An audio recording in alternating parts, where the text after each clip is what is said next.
and brought forth in sin. Man's will was not in any way free according to the doctrine of Pelagius, but was instead in bondage to his sinful nature. As a result of the fall, given the opportunity to choose between good and evil, God or the devil, the unregenerate man would always and freely choose evil and the devil unless God himself intervened.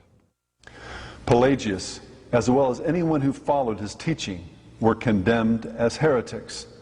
The decision of this council reads in part, "Whoever says that Adam was created mortal and would, even without sin, have died by natural necessity, let him be anathema." The Scripture says that the wages of sin is death. Death was promised as a result of disobedience. And one of the chief evidences that we are all sinners, and it is set forth all the way through Scripture, is that death is a common occurrence.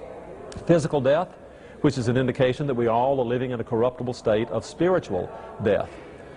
Well, when Pelagius and Celestius taught that men were mortal from the beginning and would have died whether they had sinned or not, this seemed to remove the what was a biblical evidence for the veracity of God in placing the curse on a disobedient humanity. If unfallen man had died anyway, then that means that the threat of God for disobedience would have been basically nonsense. To our modern pluralistic ears, declaring that someone should be anathema or accursed for holding a sincere doctrinal viewpoint sounds bizarre, even unchristian. Again, Dr. Nettles responds.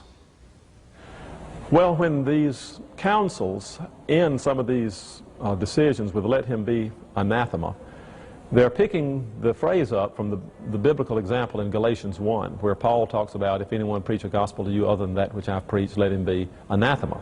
In other words, let that person be cut off from the church, but the real meaning is let that person be cut off from the possibility of salvation.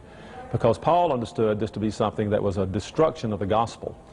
And so when the church uses that kind of language, whether or not it's legitimate for a church council to do that is another question, but what they're trying to say is that this is an issue that is so important that we feel that if a person believes this, they actually are destroying an essential aspect of the gospel. And so it is better for that person simply to be cut off from the church than to allow them to continue to teach and have the possibility of destroying souls. In total, 3 councils condemned Pelagianism in all its forms. 6 years after the Council of Carthage, a General Council of African Churches reaffirmed the anathemas of 412 AD. Unfortunately, in the interval between these 2 councils, the Bishop of Rome, Zosimus, sided with Pelagius. In 412, he wrote a letter condemning the council at Carthage for their anathema of Pelagius. Of course, understanding that they had the support of Scripture, the leaders of the Carthaginian council disregarded the bishop and his letter. Philip Schaff, noted church historian, observes, "This temporary favor of the Bishop of Rome towards the Pelagian heresy is a significant presage of the indulgence of later popes for Pelagianizing tendencies." It was these Pelagianizing tendencies, advocated by the Bishop of Rome, that allowed for the later development of the works righteousness in the Roman Catholic belief system. This can perhaps be best illustrated by the life and writings of Cornelius Otto Jansen, a leader of the post-Reformation movement within Roman Catholicism. Most of his works were published and became popular after his death in 1640. Like Martin Luther, Jansen believed that the Church of Rome had departed from the early church's position that all of life was by the grace of God. And, like Augustine, he taught that man's spirit was dead in sin and therefore needed to be regenerated, what the Bible called born again. Jansen understood that this experience was something that happened to man by God's grace, and not something that a man made happen by his faith. On behalf of the Pope, the Jesuits launched a violent attack on the Jansenist movement. In 1713, Pope Clement XI issued a papal bull or formal condemnation against them, denouncing 101 statements from their writings. What's troubling is that many of these statements were direct quotations from the writings of Augustine against Pelagius. How could this happen to a church that at one time sided with Augustine against Pelagius? Surely there was more than just one answer.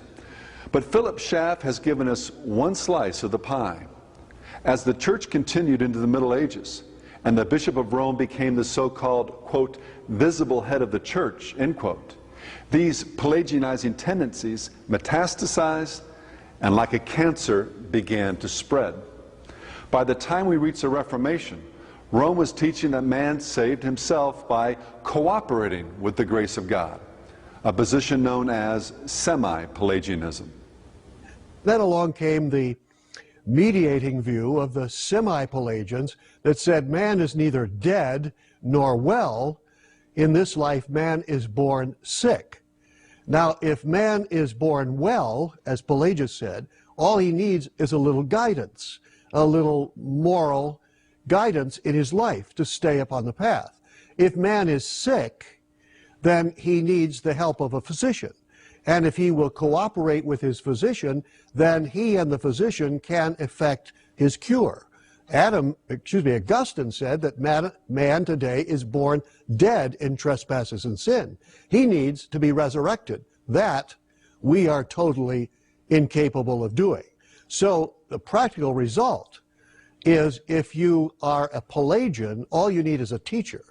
If you are semi-Pelagian, all you need is a little help from a physician. If you are an Augustinian, as I am, and most all of the historic Orthodox Church has been, then you will realize that man needs to be resurrected from the dead, and that salvation, furthermore, is entirely of grace.